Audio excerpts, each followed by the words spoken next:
You only live once, which is it's actually a really great motto, but the way that I interpreted it was very hedonistic. It was very short term. Like literally all I cared about was like having fun and partying and like just like doing anything that would make me like have fun, like feel like good because feel you good. felt.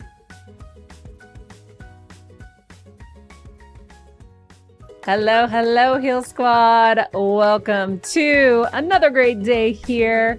Want to know why it's going to be a great day? Because we're going to make it a great day together. We have an amazing guest on the show today. I'm so excited to introduce you to and share his story. But first, our quote of the day: life is a story that you create. Be the hero of your own story. And that is from Alan. Alan Chikin Chow is our guest today. I'm so excited to share him with you guys. If you have not given us a review, this is your moment. Maybe not this moment right now, but please do. We live for them. We're so grateful for all of them. And we reshare them as well in our stories on Heal Squad. But go to the summary of this episode, click on the link, let us know what you're loving. Of course, you can do that at any moment. Before we get to this chat, I also want to mention some of the people that really help us on this journey. And that's one of our biggest supporters and longest supporters, Macy's.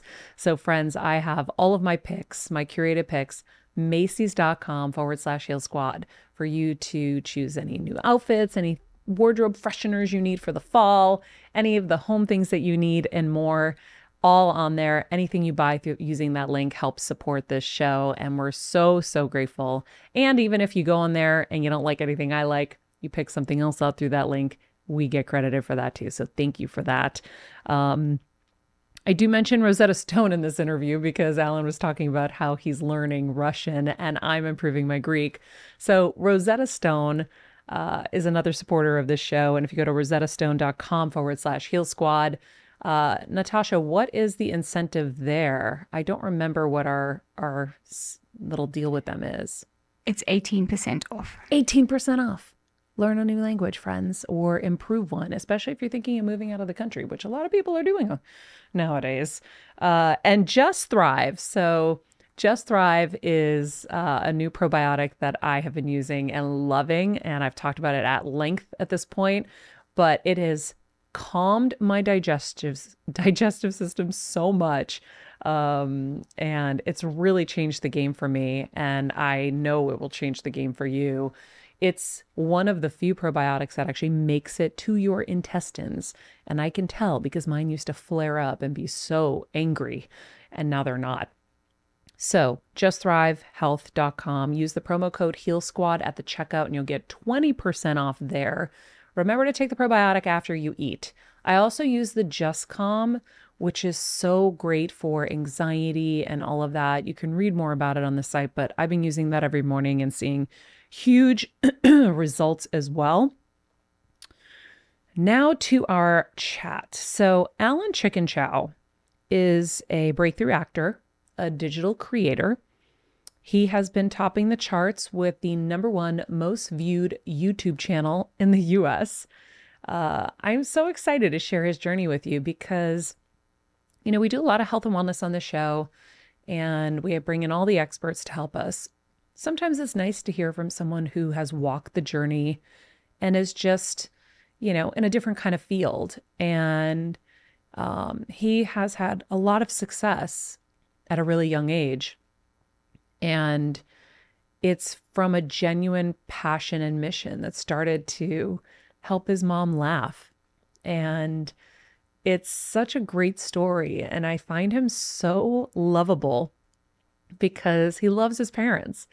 And I was so surprised by the role he wants to take on in his life that's connected to his parents that just made me fall in love with him even more. So in this episode, you're going to learn how he picked himself up from the depths of depression, one step at a time, how he did it exactly, which was very relatable and very easy in terms of he didn't go to some place and spend a lot of money and, it was like very practical steps that he took. Excuse me, guys. My voice is going. He took really practical steps to help himself out of kind of this sunken place. And I found it really inspirational. And for his young age, he knows so much that you will learn from. And Natasha's nodding her head. Were you so impressed with him too, Nat? I was so impressed and so thoughtful and methodical about the way he approached his own healing journey. And at such a young age, so wise. Like, Yeah. that's So word that comes to this is mind. not just another YouTube interview. We talk about Alan's health journey and healing journey, and I think you guys are going to really love him. So without further ado, here's Alan. So Alan, Hello. hi. Hi, how are you? I'm good. How are you? Good. I feel such a good energy from this like spot right now. And from Thanks. you and from like I Same. feel yeah. I feel like at peace. Thank you. You know what's funny is I've learned on this show that when you sit next to somebody Mhm. to check in with yourself and say, how do I feel right now with this person? Yeah. Do I feel like I'm having to be unlike myself and Right. show off or whatever? Do I feel calm? So I've learned to take inventory of Ah. how I feel next to someone, and I feel the very same way. Oh, cool. Yeah. Yeah. It's so interesting. Like energies are very real, a very Mhm. real thing. So thanks for having me. I'm excited to chat with you. I'm excited to chat with you too. I have to say, the reason I think I'm most excited to talk to you is because we both share a love for our parents. Yes. And I know you're a big YouTube star, but your stardom came from such a beautiful place wanting to bring joy to your mom. Yeah. So I would love for you to share kind of the whole genesis of this part of your life. Yeah, yeah. Thanks for asking. So I got started making videos as a way to connect with my family. When I went to college at USC, my mom and dad moved from the town that we grew up in to a little town in West Virginia where they had no friends or family. And I could tell that they were very lonely at the time. So I started making videos as a way to make my mom laugh. And my mom is the best indicator of content, it turns out, because the videos that she finds funny were the ones that really went viral, I would say, because she has a very broad sense of humor, and we're very different. Like, I'm younger, she's older, she comes from a different country, and she works with kids. So, like, if there was a video that made both of us laugh, it hit all these different demographics. So she was the best like thermometer of content. And so yeah, it's gone from my mom to, this like company and, multi-millions for over, I think over 40 million followers across platforms now. So it's been huge growth. But yeah, it really started from that core. And since this is Heal Squad, usually I tell that like short version of that journey. But even, taking it back from, why was I making videos for my parents? Why did I have this desire to connect with them and to like bring them this joy? It goes even far beyond that. And thank you for giving me a chance to like talk about this, Yeah. because it's like I very rarely get to like talk about that journey in depth because I always got to be like, I'm Alan Chikin Chow, YouTuber, But so yeah, it really comes back even further. When I was in school, so there's like different stages of my life. I would say, my school life and then my college life and then now. And when I was in school, I was bullied a lot. Like, I remember, kids would like yell slurs at me like in the hallways or in class, and the teachers like never did anything crazy enough. Did you speak English? I did speak English. Because I went to school not speaking English. Because my Wow. parents were Greek immigrants. I know your parents were Chinese immigrants, right? Yes, yeah. So I wondered if some of the bullying might have been, because I was bullied. They would throw me and this one Chinese kid, they would just smush us together in the yard, and just because we didn't speak English. Yeah. It was rough. Poor Long Tran and I just getting messed with all the time. I'm so sorry that happened to you, know. but your English is so good. And we're stronger for it. Yes, we are stronger for it. That's it. Seriously. That's so true. Hate comments will never come close to the real words that were said to me in person. So I don't even hate comments said this. You probably feel that way too. I never thought about it like that. That's a good point. Yeah. I mean, they can, like, nothing even comes close to that. But so, after I went through that when I went to college. I went to college at USC. I had this like anger, or I had this like feeling of like, well, now's my chance to like have fun and be happy, And so I carried this because you knew in college people were going to be more tolerant. Yes, yeah, and right. Like you go to college and everyone's different. It's not like that. Exactly. Like high school and grammar school and all of that. Right, and I had a chance to like reinvent myself, and I wasn't that kid, And so yeah, when I was in college, I feel like I reinvented myself to be like this cool party kid. And all I did in college was like YOLO. Literally, like, I think there's different ways to interpret this idea of like you only have one life, so live it how you want. And that's what YOLO is, friends. Every time someone says it, I'm like, what's YOLO? I forgot. And then he says it, I'm like, oh yeah, I knew it. You only live once, which is it's actually a really great motto, but the way that I interpreted it was very hedonistic. It was very short term. Like, literally all I cared about was like having fun and partying and like just like doing anything that would make me like have fun, like feel good, because you felt so bad for so long. Exactly. Yeah. And I definitely took that way too far, and all I did in college was party. Like literally all I did was party, and it led to me being very depressed still, because there's still that internal wound that's not healing if all you're doing is like drinking, to numb that. I remember specifically like one time I like came into my accounting class late, and I was like doodling the whole time, and my friend was like, "Oh, why are you late?" And I was like, "Oh, I don't know, like I overslept because I was like sad and tired." And he was like, "It's 2 p.m. You overslept a 2 p.m. accounting class?" And yeah, just I felt very kind of numb and kind of, wanting to reclaim like feeling good, but it still felt bad because it was very kind of selfish. And then I had a moment, so that was the first period, high school. Second period was that college moment. And right around when I was about to graduate college, I had a moment where I went to London with my family. And at the time, everyone in my family just happened to be unemployed. Like my dad had lost his job, my brother didn't have a job, and same with my mom. And we were staying at this Airbnb where there was like 3 other families, and we were sharing a very small studio where there were 2 beds, and it was like we were sharing a bathroom with like 3 other families. So very like low means, but we wanted to travel, so we were in London. And while we were there, this homeless man started, I guess, like similar to high school, I guess, but he started screaming like slurs to my father, and saying really horrible things to him. And me and my brother came to his defense. But I remember thinking after that happened, I thought, wow, I'm no better than this homeless guy to my family, because they are working so hard to put me through USC. That's so expensive.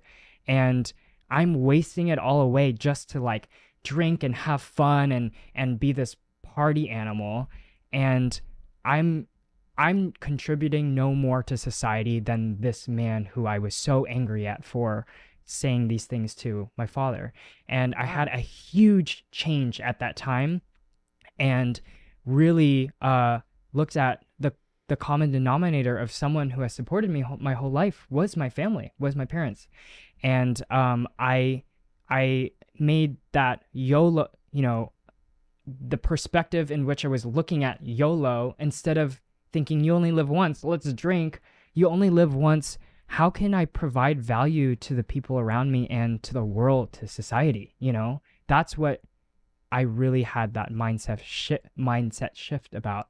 And so at that time, I changed so many things about my life. I started to get up every morning and work out, like it's first thing to like freshen your brain. I started journaling. I got this book called The 5 Minute Journal. It's a gratitude journal where you write down 3 things you're grateful for every morning. I haven't missed a day for the last 4 or 5 years of No that. way. Yeah. Wow. I started to listen to podcasts that were about providing value and bettering yourself. So if you're listening to this and you're on that journey, this is like it was a huge part of my journey. I listened to Lewis Howe's School of Greatness podcast, which you had him as a guest. He was amazing, and so are you. Thank you. And just shifted everything about my life to, instead of serving myself, how can I serve others? And that's when I started making videos as a way to make my mom laugh, and make my family laugh. And ironically, that is what has taken me to this next level of, or next era of my life. I feel like this past 4 years have really been about serving my loved ones and serving my family, and how can I, bring us to a place of safety and security.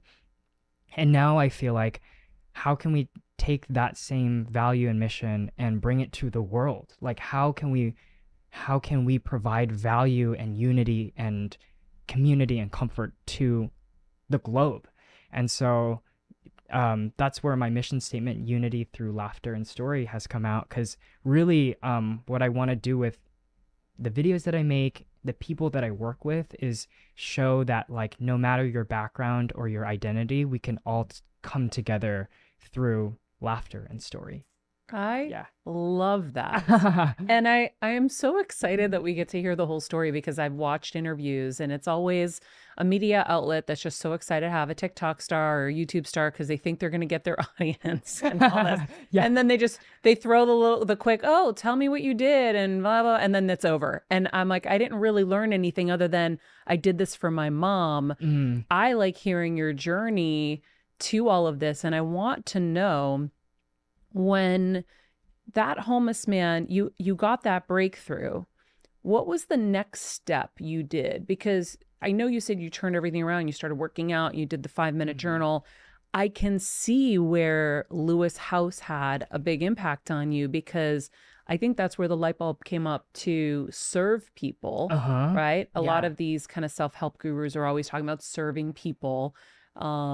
And so I'm just curious, for people who are kind of in that hole, how to climb out is always the hard part.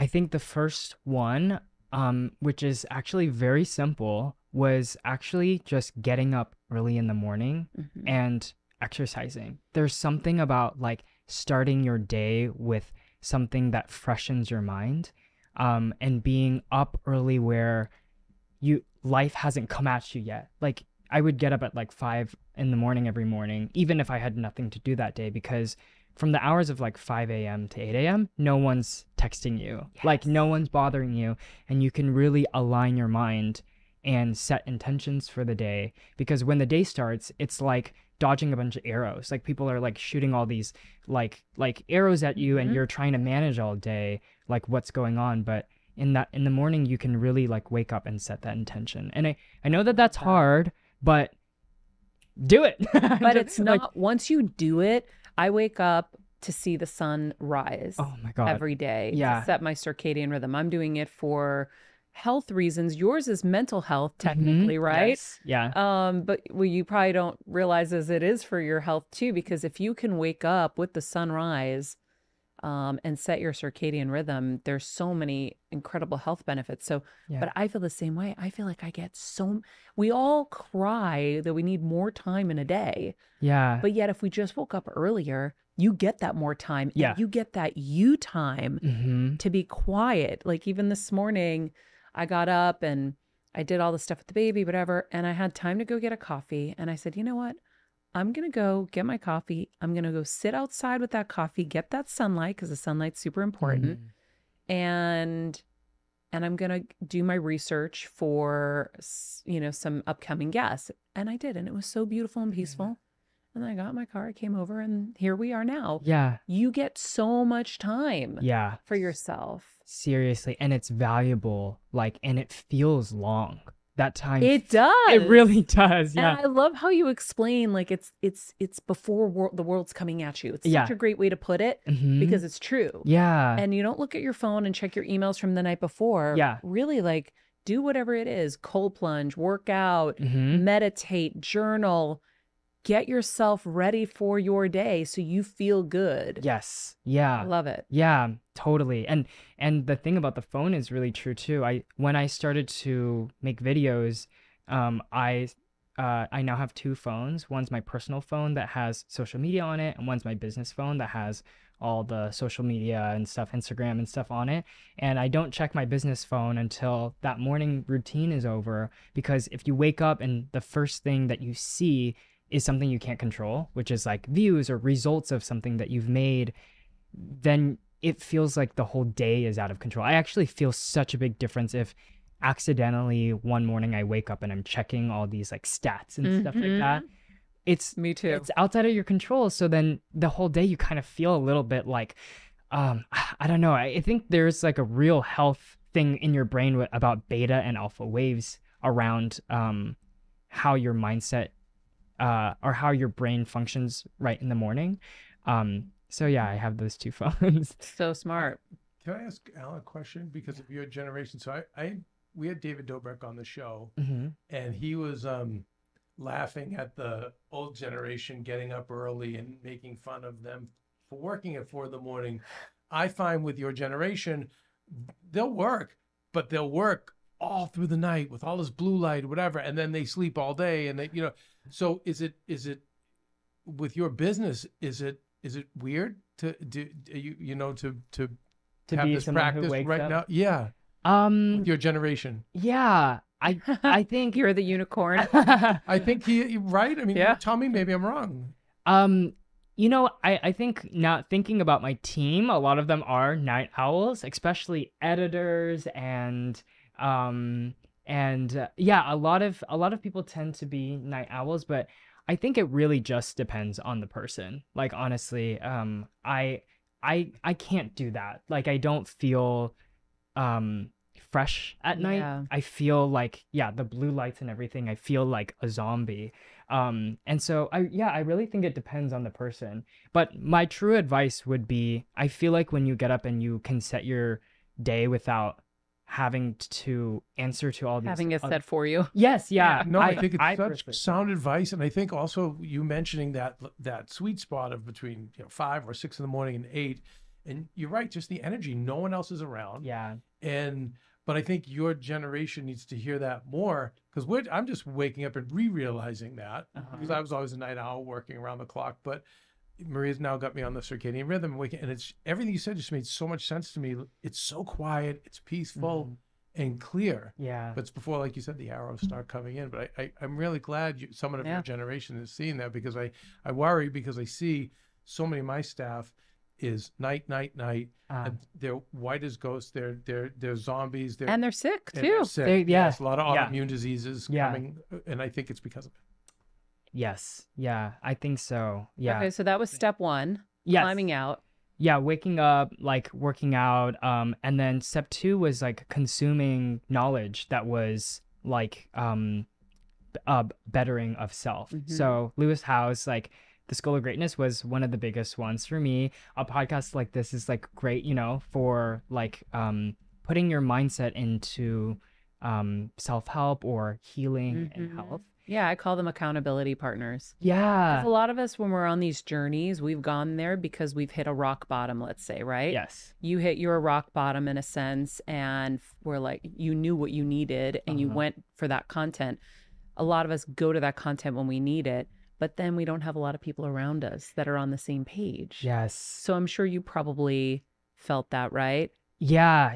I think the unfortunate thing is, like, when you go through a transformation, your community does end up changing. And during this time, I lost some of my best friends who didn't understand why or what I was doing, and why I was no longer Chicken, my full name is Alan Chikin Chow. It's my full legal middle name too. And Chicken was my nickname in college. It has a lot of associations for me of being like the blackout kid, because I would be like, What's the blackout kid? Oh, like okay, I would 'cause you were come in blackout. Yeah. Got it. And so they were like, why aren't you drinking? Like, oh, why aren't you like being stupid and like cutting class and, you know, doing all these things. And some of your friends will be there with you through that journey and some won't. And it's important to like be okay with that transformation and not try to force your community to do everything that you're doing. But yeah, I think that community is very important. And thankfully, I did find a really good one person in particular. He was my first boss.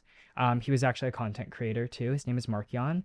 And he was like a great accountability person. Even though he didn't really know, I feel like I felt better around him. Like I felt like a better person around him. So yeah. Wow, you're so wise. How old are you?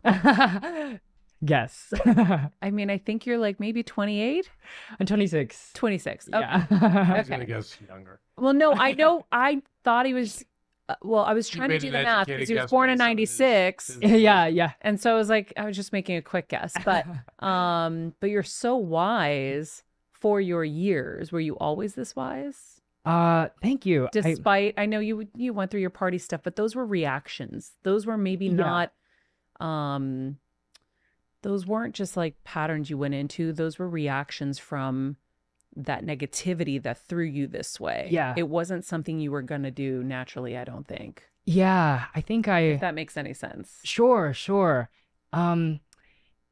Yeah, I think I was raised by two great parents who had really great moral values, and I think that has contributed a lot to that.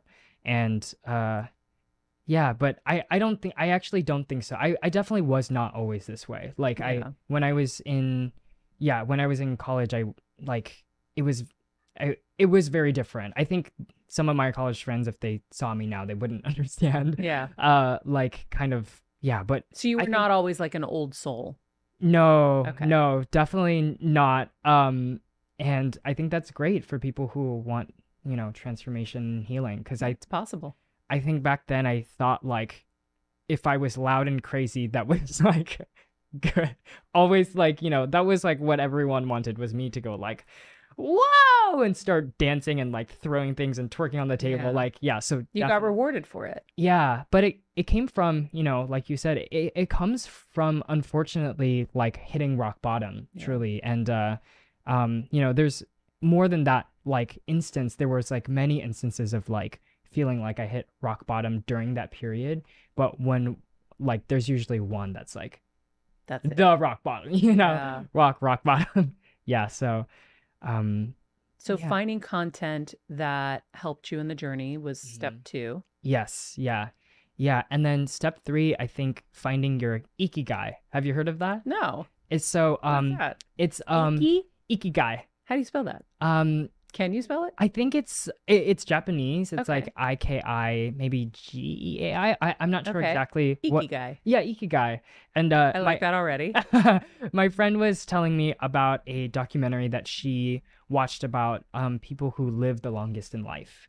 And it wasn't super correlated to like what they ate or supplements and things like that. But the strongest correlation was a lot of these towns in Japan, they all live to over 100, like all of them. It's because their society really values finding your Ikigai, which is your mission in life. Like, what is the thing that is your legacy? And so there's a bunch of examples. I think one in the documentary is about a guy who wants to make the best swords, like katana. And like every day he wakes up in order to make the best katana in the world. And finding that Ikigai, I think, is really an important, if not the most important step out of all of it, because it's the core, it's your why, you know? And yeah, I think And you that's the found next yours? step.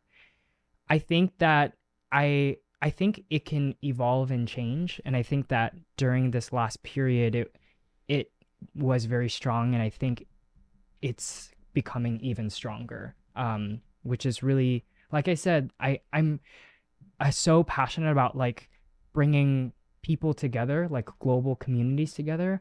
A lot of the team that I work with is from around the world. Like they're from Malaysia and Russia and Ukraine. And there's something about like immigrants, actually, you probably understand this from being a daughter of immigrants. Like maybe if I ask like a Gen Z American kid, like, what are your goals in life? They're like, I don't know, I want to be the next Charlie D'Amelio, right? But like these people that I've met, when I ask them like, what are your goals? They're like, I want to bring my family to America so they're not affected by the war. Like, isn't that like, so like my purpose is just skyrocketing. Like I feel this immense desire to just love and help these people, one, that I work with, and two, like people around the world. If all we can give them is like 60 seconds of something funny, great. But when I was in my depressed period in high school, I remember I did this challenge called the 100 Days of Happiness Challenge, where I was very depressed at the time. So it was like, find one thing that made you happy during the day and take a photo of it. And like 30 to 50% of those things were just a Vine that I saw. Do you remember Vine? Of course, yeah. I would just screenshot Vines because the rest of my day was like just not great, you know? And the one thing that made me laugh was a Vine or a TV show. And so I think that things like that are very important, you know? It gets people through. Yeah. Oh, yeah. I've talked about it. I think I fully understood the value of entertainment officially when my mom had brain surgery. So we were in the hospital and all we could do was just sit with her and watch TV. And we were watching TV in the hospital and laughing. Yeah. And she loved Everybody Loves Raymond.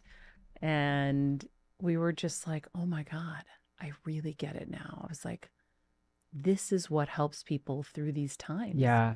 The dark times, whether you're in the hospital or you're homesick or you're depressed or whatever it is, you can watch an episode of Friends and laugh. Yeah. Or you can watch, you know, American Idol and be inspired or whatever it is. You can watch a YouTube video. Or a podcast like this that helps calm you. Yeah. Yeah, I finally understood it at that moment. Yeah. Yeah. It really does. It really is valuable. And so, yeah. So cool. So you found your Ikigai? I think I have found a version of it and am continually working on it. But I definitely think it's very clear the direction I want to head towards. Yeah. So how long have you been making these videos? About 3 years. Okay. Yeah. And now you're kind of transitioning a little bit into making your own films. So I know you're making your first film. Will you tell me a little bit about that? Yeah. Can you? I don't. Nat, I don't have a clock, by the way. Oh, I was gonna. I don't know if. Can't talk about the film? Okay, no problem. I think just because of. We can edit that out. No, that's fine. But I have we can edit this. All right. I have a YouTube series. Yeah, Alan's Universe, right? Yes. Yeah, that's unaffiliated with Strike and AM PTB. Oh shit. Yeah. Oh, because it would be. Oh. Yeah. Are you SAG? Yeah, I am. Yeah. Yeah. Because you're Grey's Anatomy and all the shows you did. You're right. I keep forgetting about that. Good, you know what I mean? Yeah. No, it's not good for me either. I forget all the time. You guys are more valuable now than ever because I've done so much press recently because I did this endorsement and I kept forgetting every time, and my publicist would have to jump in, and I'm like, "Fuck, shit, I forgot." Yeah. Okay, so just Maria, I forgot to press start on the clock. We're 30 minutes in. Okay.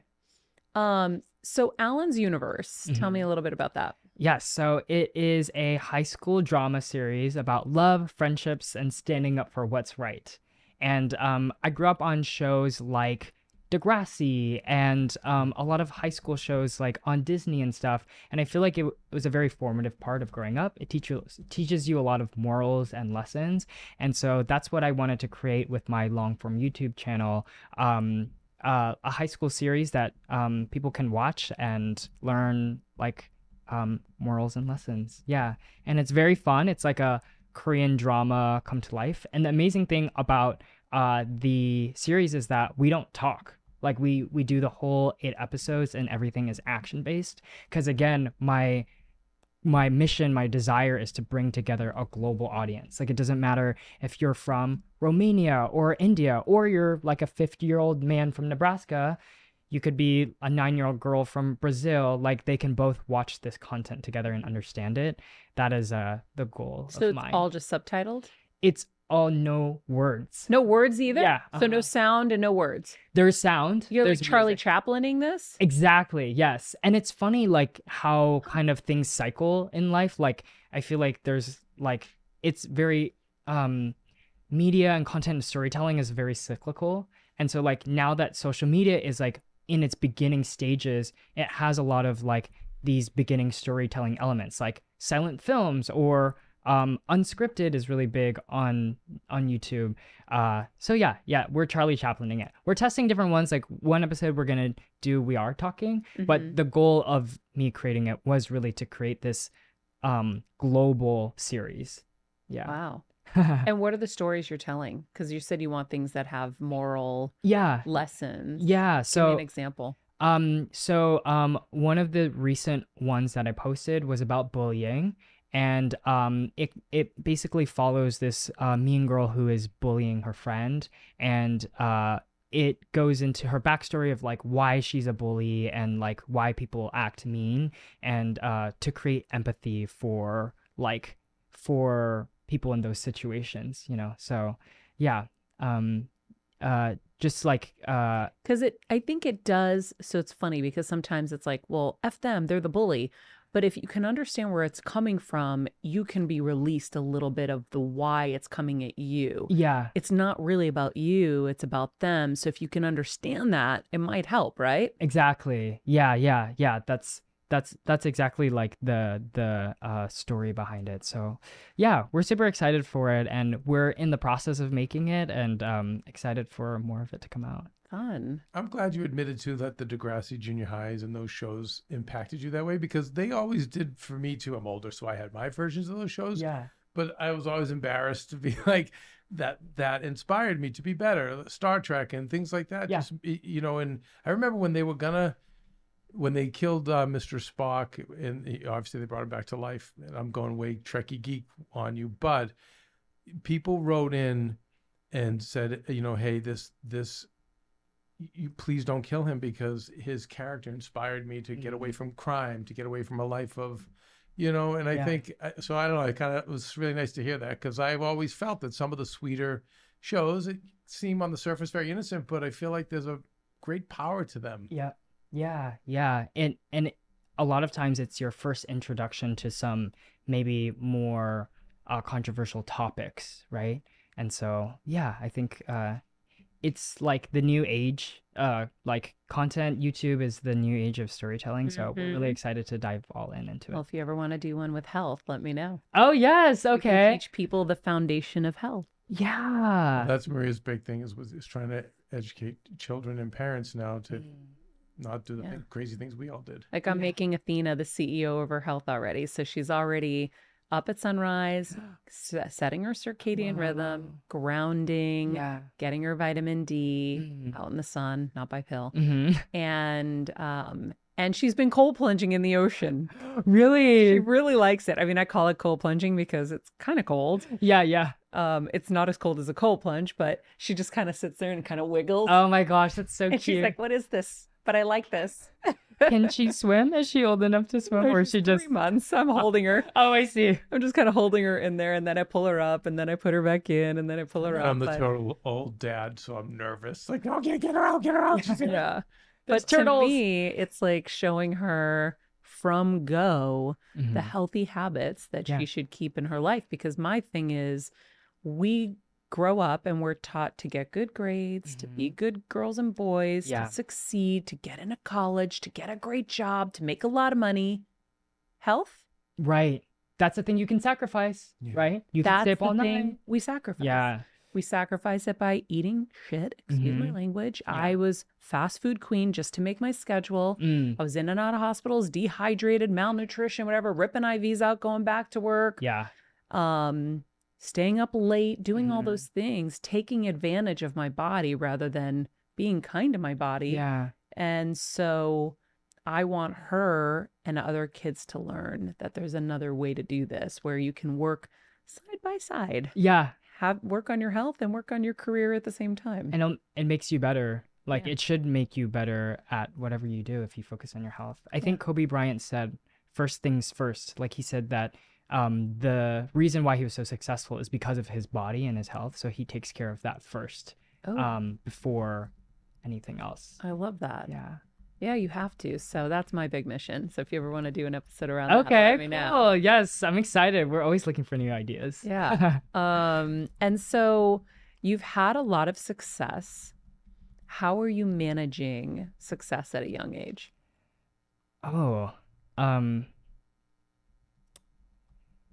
Anything that you're doing, anything your parents have told you, because your parents are intimately involved in your business, which is cool. Yeah. Your whole family is. Yes. Are Yeah. they keeping you grounded? Are they, I had a neighbor when we bought our first house in LA. She owned the house next door. And she looked at Kevin and I, we're like, we're going to put a hot tub in. We're going to do this. We're going to do that. And she's like, slow down. Oh, wow. She was from Finland. She's like, you don't need it all at once. You'll have nothing to look forward to. And it clicked. And I was like, oh my God, she's right. What will we look forward to if we just get everything now, get the car of our dreams, get the house of our dreams, there's nothing to look forward to after. That's why people have to do really crazy things to get that next high. Wow.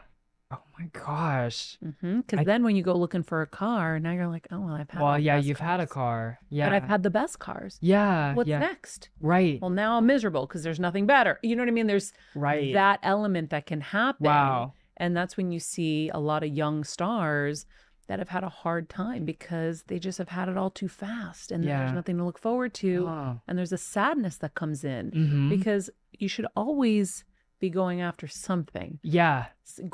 Getting better, growing, learning more, experiencing more. If that has all happened. Right. Then you chase thrills. And that's when things get dangerous. Exactly. Wow. I mean, that's a great lesson. Yeah, yeah. I think I'm totally gonna take that to heart. Thank you for sharing that information from your neighbor. Of course, yeah. Thank you, neighbor. Even the way you just verbalized it too, with then you chase thrills, writing it down, and then things get dangerous. Yeah, that's great. So what do you think you're doing well that maybe you could share with others? I think that Or maybe you're not. Maybe you will after this. Sure. I think one thing that I try to, and I think I'm still in the work of this, but have is something that's unrelated to success and money or fame or anything like that I'm working on that's just for me. So I love learning languages. Right now I'm learning Russian. Wow. And for me, I want to like have that be just as important as the other stuff, to give me a sense of to objectify myself and not make me think that this means everything and this is the world and this has to be successful in order for me to be happy. So yeah, finding something else that's just for me that I can work on. Very cool. So teach us how to say something in Russian. Привет. Привет. Is hello. Привет. Yeah. Как дела is дела? how are you? Yeah. Привет, Katila. Yeah. Oh, great. Yeah. Yeah. Меня зовут Alan. Меня зовут Maria. Oh, yes. Yeah. Yes. Yeah. Yeah. How cool. I love it. I know some Russian now. Do you speak any other languages? I speak Greek. Yeah, it was my Oh, wow. first language. Oh, cool. Yeah, Oh, and- yes, of course. And a little Yeah. Spanish too. Oh, very cool. Yeah. So I'm using my Rosetta Stone to Wow. improve my Greek because I'm realizing I read Athena, a Greek book, the other day. And I'm so grateful. My grandmother, when she came to visit once, she taught me how to read and I got it fast. So I was reading this book to her and I was like, wow, my Greek is pretty elementary.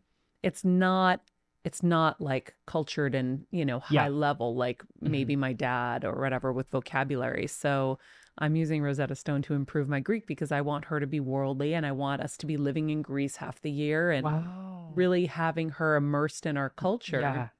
So, and then once I get that down, I'm going to move back to Spanish and get my Spanish better. Yeah. Yeah. Oh, I love that. And Mhm. her name too, Athena. Yeah. I feel like when you grow up, I spoke Chinese was my first language and I lost it as I grew up. because you are here in America and you want to, Assimilate. not get bullied. So you're Mhm. like, just speaking English all the time. And then when you grow older, you're like, oh, I can't believe I like didn't keep that because it's so valuable to be Mhm. multilingual. So Especially Chinese now. yes, Oh yeah. my God. So you really didn't keep any of it? No, I You have am some. same thing as you. I speak a good amount of it, Okay. and this past year, I've moved to Russia now to communicate a lot with my team and stuff. But like, I was relearning Chinese just like you.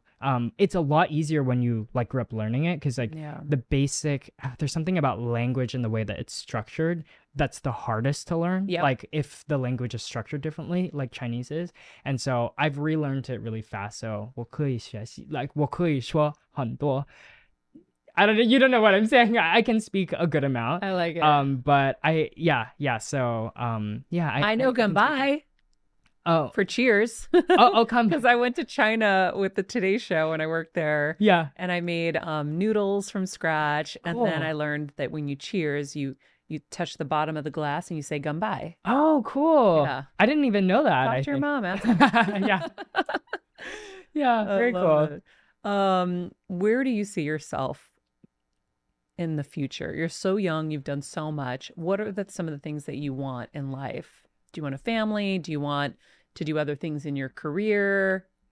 Yeah. I think I want to create like a brand that represents something that is connecting, like Disney. Like how when you think of Disney, you think of like magic and your dreams come true and like wholesome and bringing people together. I want to create a brand like that that represents like people around the world coming together. So high level, my goal is to create this is such a business answer, but like a multifaceted business with successful arms in all the different platforms, film, TV, digital, that represents that brand. So yeah, that's the goal. Okay. And then yeah. Alan, personal life? Personal life, I think I want to be multilingual. Like I again, I feel like one of the biggest like regrets of my childhood was that I lost like Chinese, and I feel like I want to have that ability to communicate with all different types of people. And so yeah, being fluent in all the different languages. For family, I don't know. I think there's one the youngest sibling in both my mom and my dad's side of the family.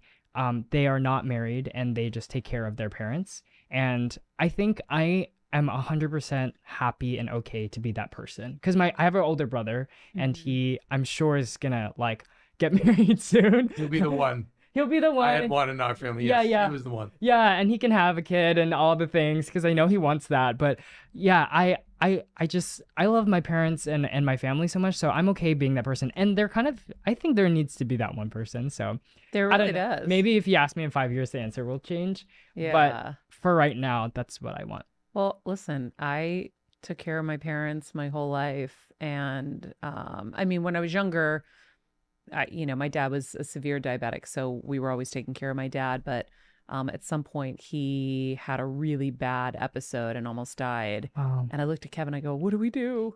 And he's like, well, you retire your mom, and she's his full-time nurse. And that's when we retired my mom and officially took over and took care of them for, 20 plus years. Yeah. I took care of my mom when she was sick. And so I did the same thing, and Kevin as well, with his dad and his family. So, and then of course with mine too. It was a role that I really loved, taking care of them. And now I love getting to be a mom to Athena. Yeah. So it's I'm 45 years old, so we waited. Yeah, we waited so we could do all the things you're talking about. Yeah. Yeah. So it's So a special thing, especially for a son, because usually the caretakers in the family are the daughters. Yeah. So that's true. Yeah. I was the son, and I did Yeah. all Yeah. the caretaking. So. Yeah. But and that's we why have you're no unicorns. sister. I have no sisters. So yeah. Yeah, it's on you, like me. Yeah. Yeah. It's really special. Yeah. I'm happy with that. Like it would bring me a lot of joy to be that person. I love you, Alan. I think, Alan, Me I also too. think, again, just like teaching a generation about health and taking care of their bodies, I also think there's a message in American kids to start to take care of the parents at some point. I feel like a lot of us, the parents, have trapped the kids in this place of being 16 for the rest of their lives. I feel like, right? And I see with my first gen friends and my immigrant friends that they're different. They stay with the parents, or they're concerned for their health and their well-being, and it's kind of how it should be. You know, in your early 20s, it's supposed to shift where you become more of the parent, and I don't see that as much. And so I'm really nice to, hopefully more people will follow you. Yeah, I think so. I agree with that. Yeah, that's so interesting. You're right. Like a lot of, even when they're in their 30s, they feel like when they're around their parents, they're still 16. And it's not their fault. It's because the parents have done all that. They took away all their pain. They provided them endless pleasure, and it's not their fault. But at the same time, it's nice that I'm glad you're honoring that. It's really inspirational. This is so cool. Alan, what a pleasure. Such a pleasure. Thank you so much for having me. I love the energy you. here. I feel like I'm going to remember this moment. Like, you know, it just feels so grounded and connected. Like the studio, I feel very healed. Thanks. I'm glad. Well, listen, let us be your accountability partner as you're doing all these things and helping the world be at a better place to keep your health healthy and your family's health healthy. You know, every day, this is what we do. We have, generally, we're overall kind of life improvement, but we're very focused on health and wellness and a lot of mental health and stuff. So hopefully you'll keep listening to the Heal Squad, because now you're officially a member. Yes. Yeah. Part of the squad. You're a part of the squad. I love it. This podcast and all related content published or distributed by or on behalf of Maria Menounos or mariamenounos.com is for informational purposes only and may include information that is general in nature and that is not specific to you. Any information or opinions expressed or contained herein are not intended to serve as or replace medical advice, nor to diagnose, prescribe, or treat any disease, condition, illness, or injury, and you should consult the healthcare professional of your choice regarding all matters concerning your health, including before beginning any exercise, weight loss, or healthcare program. If you have or suspect you may have a healthcare emergency, please contact a qualified healthcare professional for treatment. Any information or opinions provided by a guest expert or host featured within website or on company's podcast are their own, not those of Maria Menounos or the company. Accordingly, Maria Menounos and the company cannot be responsible for any results or consequences or actions you may take based on information or opinions.